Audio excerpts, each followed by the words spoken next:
안녕하십니까. 네. 네, 저는 애매한 건 정답이 아니라고 생각해요. 딱 정해져야 그것이 정답이라고 생각합니다. 그래서 저는 학생들한테 가르칠 때도 딱 정답을 찾을 수 있는 방법을 정확하게 알려주는 편입니다.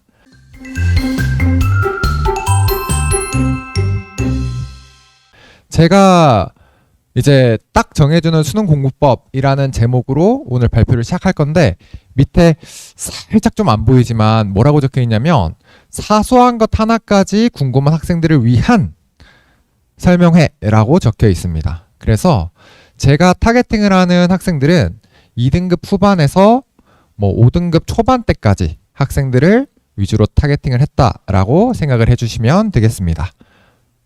네, 컨텐츠는 이렇게 5개로 돼 있는데요. 이거를 다 하나하나 꼼꼼히 하면 어머님들 표정이 일그러지실 거잖아요. 그래서 제가 딱 포인트가 되는 요 3번과 4번을 중심으로 들어가겠습니다. 우선 강사 소개부터 먼저 드리면, 저는 실제로 국어 포기자 출신이었습니다. 제가 16년도에 수능을 처음으로 봤었는데요.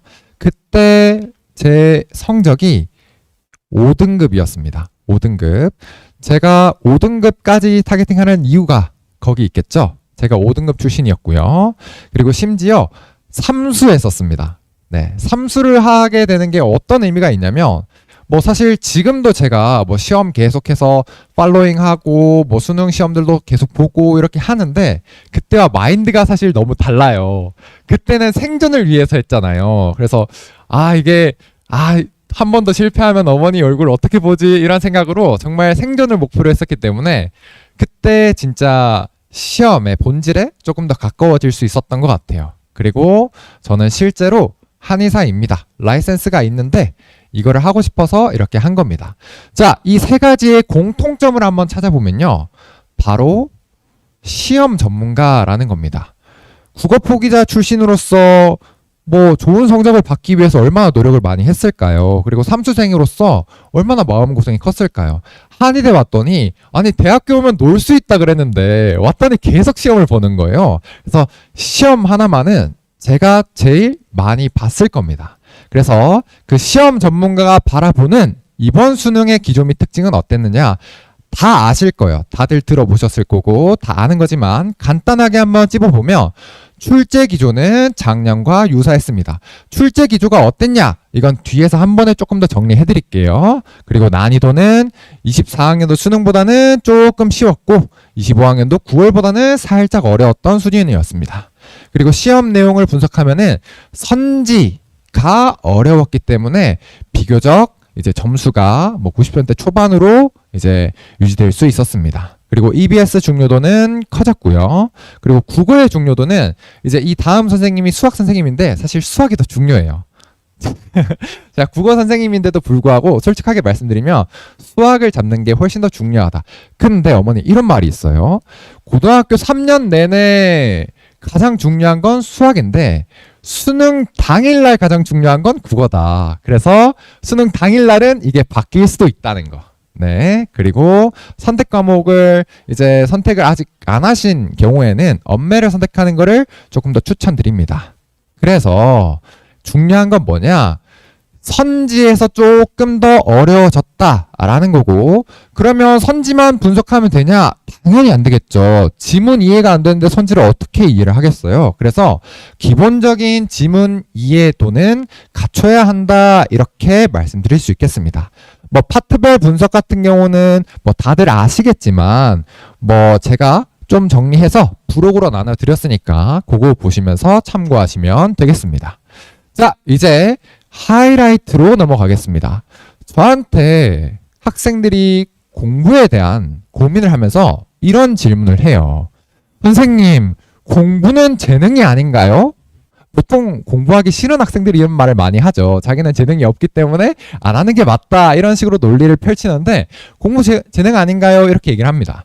그리고 공부할 시간이 너무 없다, 이런 얘기도 많이 해요. 근데 잘 생각해보면 얘도 하루는 24시간이고 얘도 하루는 24시간이고 전교 1등도 24시간이고 전교 꼴등도 사실 24시간이잖아요. 그쵸? 근데 그 시간이 왜 나한테만 부족할까라는 의문점이 좀 들긴 합니다. 그리고 세 번째, 이제 실질적인 질문이죠. 선생님, 저는 지문이 이해가 안 돼요. 지문 어떻게 해야 될까요? 이런 고민을 하고요. 그리고 선생님, 제가 사실 맞긴 했는데 사실 좀 찍어서 맞췄어요. 왜 맞는지 모르겠어요. 혹은 왜 틀린지 모르겠어요. 이런 학생들도 있고요. 마지막으로 공부할 거는 너무 많은 것 같은데 이 선생님 하는 말 다르고 전 선생님 하는 말 달라서 뭘 따라가야 될지 모르겠어요. 이런 학생들도 있습니다. 자, 차근차근 제가 그거에 대한 답을 드리자면 공부는 재능 아닌가? 공부는 재능 맞아요, 사실. 재능입니다. 압도적으로 재능이 가장 많이 필요한 과목이 바로 공부입니다.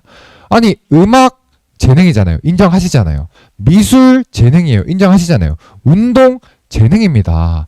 윤성빈 같은 그런 선수처럼 제가 할 수 없어요.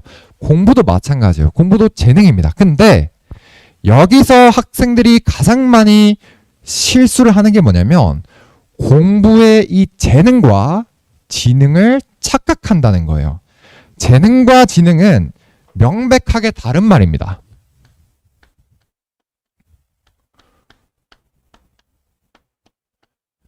지능은요, 내가 타고나는 거예요.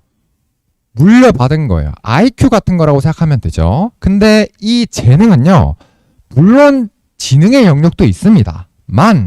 거기에 후천적으로 내가 배경 지식을 쌓고 공부를 하면서 공부의 스킬을 배우는 것까지를 포괄하는 개념입니다. 그러니까 후천적으로 길러질 수 있는 게 바로 재능이라는 거죠. 그러니까 공부는 재능이 맞고 그 재능을 기르면 된다라는 게 제 답변입니다. 그 재능을 키워주는 사람이 바로 저겠죠. 자, 그리고 공부할 시간이 너무 없어요 라고 하는 학생들을 위해서 이제 흘려버린 시간들이 너무 많을 거 아니에요. 그런 것들을 잘 잡자라는 취지에서 저는 학습 플래너와 하루 정리 노트를 이제 학생들한테 강조를 합니다. 자, 플래너 이거 내지 제가 직접 만든 거예요. 학생들한테 꼭 필요하다라고 생각하는 내용들을 이제 예쁘게 만든 겁니다. 그리고 하루 정리 노트도 마찬가지로 이렇게 제가 만든 건데 플래너는 잠에서부터 일어나고 그리고 하루 생활하는 거를 다 관리를 스스로 할 수 있게끔 도와주는 장치고요.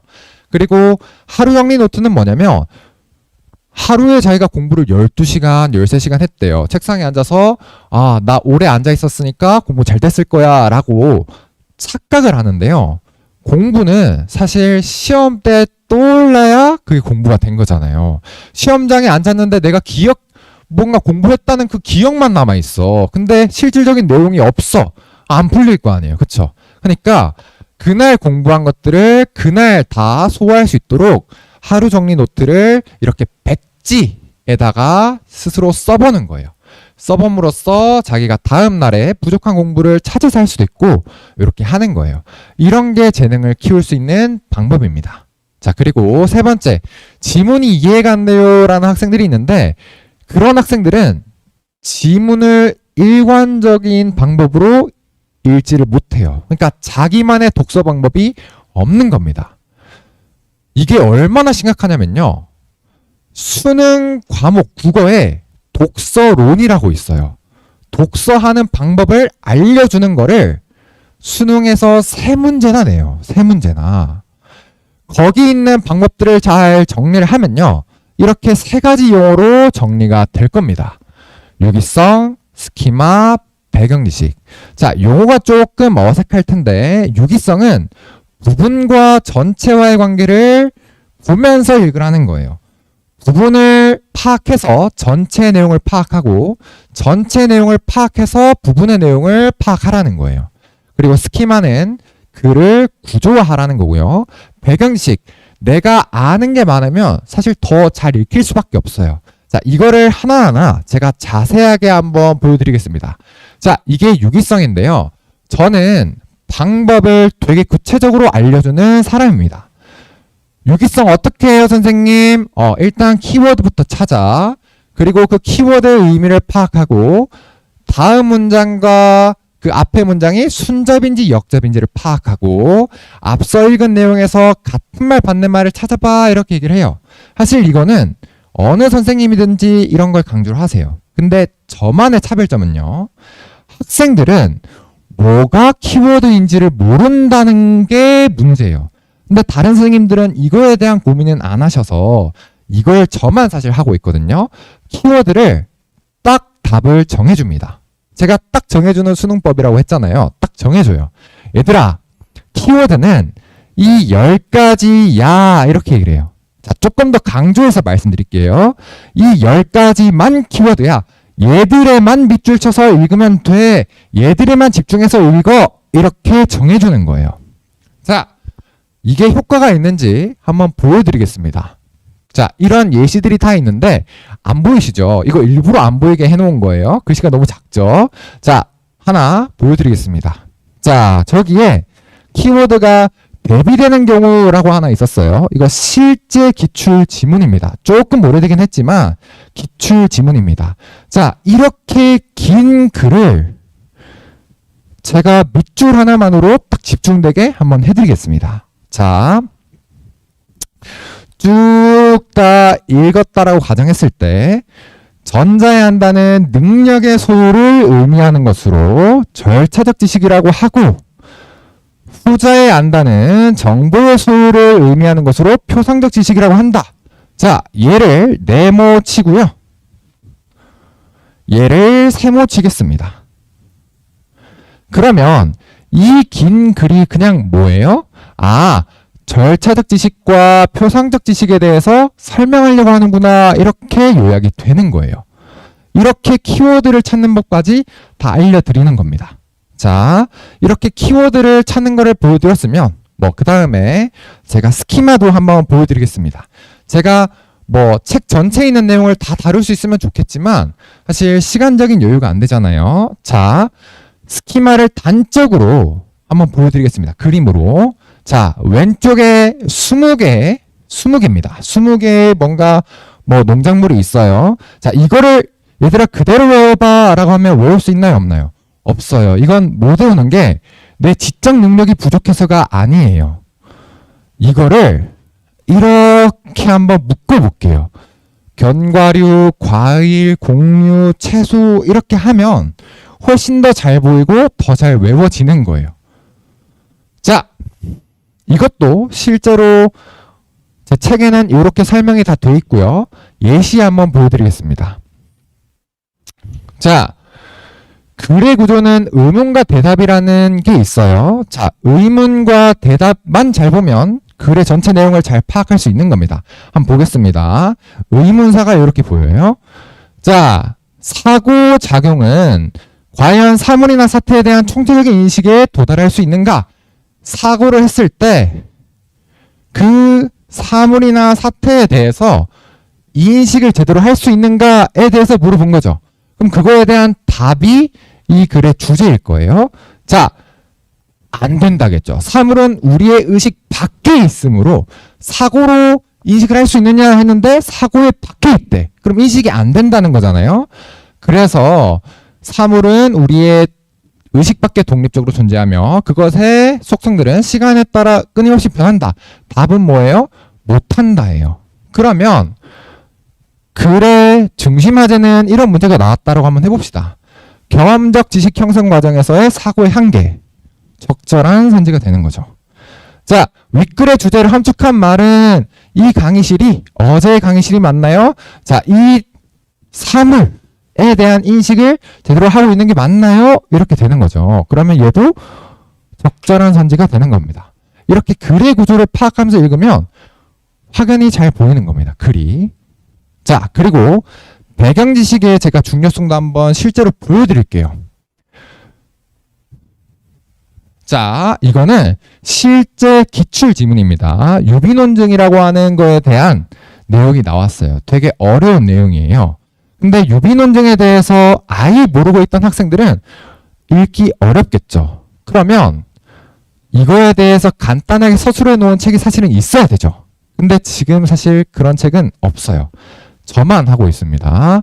자, 저는 자체 지문을 실제로 다 해서 학생들이 어려워할 법한 주제들을 모두 다 제가 글을 써놨습니다. 인문부터 해서 사회, 예술, 법률, 경제, 과학, 기술 다 통틀어서 다 써놨어요. 그래서 학생들이 모르는 개념이 있어서 못 읽었던 지문들을 확실히 더 잘 읽게끔 해준다는 거예요. 네, 이렇게 해서 배경지식이 있으면 훨씬 더 잘 읽힌다라는 겁니다. 자, 이제 조금 힘 빼서 자, 제가 고른 선지가 왜 맞는지 왜 틀렸는지 모르겠어요 이런 친구들이 있는데 이런 친구들은 말로 정의가 안 돼서 그래요. 적절하지 않은 선지가 있는데 왜 적절하지 않은지에 대해서 그 패턴이 안 정해져 있는 거예요. 그래서 그런 학생들을 위해서 제가 선지가 잘못된 이유는 이 7가지야. 딱 7가지만 있어. 라고 또 딱 정해주는 겁니다. 자, 어떻게 7가지가 있느냐. 자, 없는 내용, 반대로 말하기, 주체 바꾸기, 객체 바꾸기, 선호, 인과관계, 수식어, 조건 어려운 말들이 많은데 자, 실제로 한번 보여드리겠습니다. 자, ICT 산업에서 주도적인 국가는 디지털세 도입에 적극적이다 이렇게 얘기를 했어요. 실제 지문을 보시면 어떤 국가들은 ICT 다국적 기업의 활동이 해당 산업에서 자국이 주도권을 유지하는 데 중요하기 때문에 디지털세 도입에는 방어적이다 이렇게 얘기를 했어요. 그쵸? 근데 실제 선지는 어떻게 나왔어요? 적극적이다 이렇게 나왔죠. 아, 이거는 서술어가 반대기 때문에 적절하지 않은 선지야 이렇게 얘기를 하는 겁니다. 그래서 선지가 적절하지 않다면 이걸 지문과 대비해서 뭐가 틀렸기 때문에 그런 건지를 확인하게 패턴으로 보여주는 겁니다. 이렇게 하면 눈에 보이는 거예요.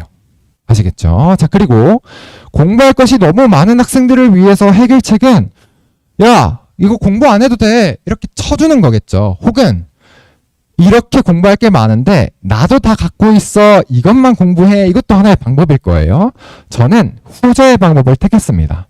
그래서 제 커리큘럼을 잠깐 소개를 해드리면 자, 이거 실제 제 교재입니다. 지금 다 완성되어 있는 교재인데 이게 총 다 펼치면 40건이 넘어갑니다. 40건이 넘어가는데 너무 많은 거 아니야 라고 할 수 있죠. 할 수 있는데 다 준비는 해놓고 필요한 것들을 주는 거하고 준비가 안 된 상황에서 주먹구구식으로 하는 거는 다르잖아요. 저는 이 강의를 위해서 한의사 자격증도 안 하고 이렇게 온 거예요. 그러면 준비가 안 됐으면 이렇게 안 했겠죠. 그래서 저는 정말 많이 준비를 했었습니다. 그래서 제 커리큘럼은 이렇게 구성되어 있고 이뿐만 아니고 플러스 알파로 해서 스스로 공부할 수 있는 자습서라든지 뭐 EBS 교재라든지 뭐 실전 모의고사 같은 경우는 지금 2간 모의고사가 제일 많이 팔리는데 그거에 대한 수업이라든지 이런 것들도 다 커버를 하고 있다라는 겁니다.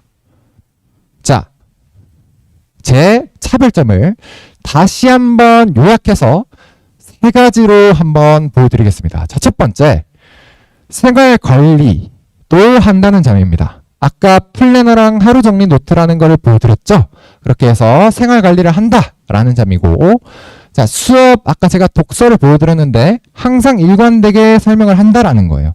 제가 아까 얘기했던 그 3가지 용어, 유기성, 스키마, 배경식, 여기서 벗어난 얘기는 전혀 하지 않아요. 근데 이거는 문학을 할 때도 마찬가지입니다. 그러니까 독서랑 문학이랑 방법이 한 가지니까 적용하기가 되게 쉬운 거예요. 그래서 일관성이고요. 그리고 풍부한 자료까지 가지고 있습니다. 그래서 제 차별점을 이렇게 3가지로 요약할 수 있고, 자, 제가 제 출판사가 있는데 그 출판사 이름이 한방국어예요. 이 한방국어라는 말 딱 들으시니까 2가지 의미가 있겠죠? 자, 한방의 대학 가자는 의미로 이렇게 짓기도 했었습니다. 그래서 시행착오 없이 한방에 대학 갈 수 있는 방법을 저는 제안 드릴 테니까 저를 믿고 한번 맡겨주셨으면 좋겠습니다. 네, 이상으로 발표를 마치겠습니다. 감사합니다. 혹시 질문 있으신가요? 일단 공부를 잘하는 학생들 입장에서는 어떤 이점이 있냐? 자, 공부를 잘하는 학생들은 패턴화가 되면은 공부할 시간이 줄어드는 효과가 있겠죠. 그래서 공부를 잘하는 학생들 같은 경우는 딱 정해지니까 딱 이것만 하면 돼서 오히려 편해지는 거고요. 그리고 공부를 살짝 좀 못하는 친구들은 다 알려주니까 그냥 그대로 하면 되는 거잖아요. 그래서 그런 이점이 있는 거겠죠. 다만 제 수업 내용이 너무 쉬운 거 아니야 라고 걱정하실 수 있는데 제 교재를 보면은 그런 걱정은 안 하셔도 되는 게 기본 내용부터 사실 심화 내용까지 있어요. 그 심화 내용이란 어떤 거냐면 글을 읽고 그래프를 그릴 수 있는 방법을 알려준다든지 글을 읽고 그림을 그릴 수 있는 내용을 알려준다든지 글에 숨어 있는데 이거를 어떻게 말로 표현하는 거 그거를 알려주기도 합니다. 그래서 심화 내용까지 가지고 있기 때문에 그 내용도 사실은 공부 잘하는 학생들이 들으면 더 시너지를 얻을 수 있는 부분이겠죠. 네, 그래서 제 내용이 그렇게 쉽지는 않다라는 거. 혹시 질문에 대한 답이 됐을까요? 그러면 이렇게도 생각해 보셔야 돼요. 다른 대안도 있는가도 생각을 해봐야 되겠죠. 근데 다른 선생님들이 일관된 방법으로 뭐 가르치시는 선생님들은 많겠죠. 그 일관된 방법이 진짜 뭐 중하위권 학생들까지도 타겟팅을 하는 그런 전략을 택하고 있느냐? 사실 그건 아니거든요. 그러니까 저 말고 다른 선생님들도 당연히 훌륭하신 분들이에요. 근데 그 타겟팅 레인지 안에 안 들어갈 수가 있는 거잖아요. 그러니까 저는 타겟팅 레인지가 굉장히 넓은 편이에요. 뭐 그게 장점이라면 장점이고 단점이라면 단점일 수 있겠죠. 근데 이제 그렇게 커버하는 선생님들이 사실은 많이 없다라는 점을 일단 말씀드릴 수 있을 것 같습니다. 네, 어머니. 1등급 학생들 같은 경우는 어느 쌤을 들어도 사실 다 잘합니다. 그래서 지금 인강 선생님들도 다들 그러신데 1등급을 타겟팅을 하는 선생님들은 없으세요. 그게 사실은 그 선생님의 밥벌이랑도 연결이 되는 거잖아요. 타겟팅이 어쨌든 굉장히 넓은 범위로 해야 학생들이 많이 들어와서 자기 수업을 듣는 거기 때문에 뭐 그렇게 뾰족하게 하시는 선생님들은 없습니다. 근데 제가 요 커리큘럼을 보시면 뭐 저는 항상 이런 말 안 드려요. 저는 모든 수업을 다 들어야 됩니다. 이런 얘기를 안 드리거든요. 제 커리큘럼을 보시면 여기 보시면 고난도 정복이라고 있어요. 이제 저는 난이도가 쉽고 중간이고 어렵고 이렇게 점점점 엘리베이션이 되는 형식으로 커리큘럼을 구성했는데 이 고난도 정복 같은 경우는 진짜 수능에서 제일 어려웠던 지문들을 다루는 거거든요. 여기서도 살짝 다루긴 하지만 여기서는 이것만 다뤄요. 그래서 이런 것만 들으시면 사실은 시간을 세이빙을 할 수가 있겠죠. 네, 그래서 최상위권 타겟은 여기서 일부 한다. 네. 사실은 저도 이런 아쉬움은 있어요. 제가 오늘 이 자리에 오기 전에 교재를 들고 오거나 제 해설지를 들고 왔으면 좀 더 어필이 됐을 것 같은데 라는 아쉬움은 있어요. 근데 제가 이제 교재 퀄리티를 좀 높이려고 계속해서 사실 저는 그림 하나하나까지 제가 다 그리는 거거든요. 제가 이 PPT도 제가 직접 다 만든 거예요. 그래서 그 그림 한두 개가 살짝 마음에 안 드는 게 있어서 제가 직접 외주를 맡겨서 그림을 지금 그리고 있어요. 그래서 그 부분 때문에 사실 완성이 좀 안 돼서 출판을 아직 미뤘거든요. 제가 좀 약간 완벽주의적인 성향이 있어서 그 부분에 조금 아쉽다라는 생각이 조금 들긴 합니다. 사실 제가 학생에 대해서 100%를 모르기 때문에 저도 일반적인 얘기를 밖에 못 드려요. 그래서 어머님도 아마 들으셨던 얘기가 다 일반적인 얘기였을 텐데 당연히 지문에 익숙해지고 뭐 문제를 많이 풀고 하면은 시간은 당연히 줄어요. 맞는데 사실 실질적으로 시간을 가장 많이 줄일 수 있는 부분은 문학 파트고요. 그 문학에서도 EBS입니다. 그래서 EBS 연계를 잘 공부를 하시면 시간이 많이 세이브가 돼요. 그래서 실제로 저는 어떤 전략을 말씀드리자면 엄매랑 화작, 마이크 들고 쓰려고 하니까 좀 어렵네요. 엄매랑 화작을 10분에서 15분 안에 풀라라고 얘기를 하고요. 그리고 문학 같은 경우는 EBS를 보니까 25분 안에 풀라라고 얘기를 하고요.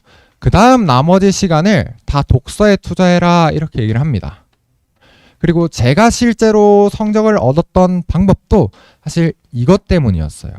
그래서 시간은 독서에서는 어머니 진짜 안 줄어요. 안 줄어요. 제가 지금까지도 계속 책을 읽고 많이 공부를 하는데도 제가 진짜 빨리 읽어도 30분 안에 읽습니다. 이 30분 안에 읽으면 지문에 대한 설명을 해봐 하면 못할 정도예요. 그러니까 이거는 거의 안 준다고 보시고 문학에서 시간을 많이 세이빙을 하셔야 됩니다. 그래서 선택 과목에서 한 5분 정도 줄이고 문학에서 한 10분 정도 줄인다라고 생각해야 이게 얼추 맞습니다. 이게 언제부터 그랬냐면 17학년도 이후부터는 계속 이 메타였습니다. 저는 16, 17, 18 이렇게 3번 수능을 봤었거든요. 그래서 16 때 5등급 받았고 그때는 쉬웠는데도 불구하고, 그리고 17 때 2등급 받았고, 이제 18 때는 거의 만점에 가까운 점수를 받았어요. 그래서 요런 메타에 적응을 하고 나니까 이렇게 성적이 많이 올라서 일단 요렇게 답변 드릴 수 있을 것 같습니다. 따로 궁금한 점 없으시면 저는 더 중요한 수학 선생님께 이제 뒷자리를 맡기도록 하겠습니다. 네, 감사합니다. 네.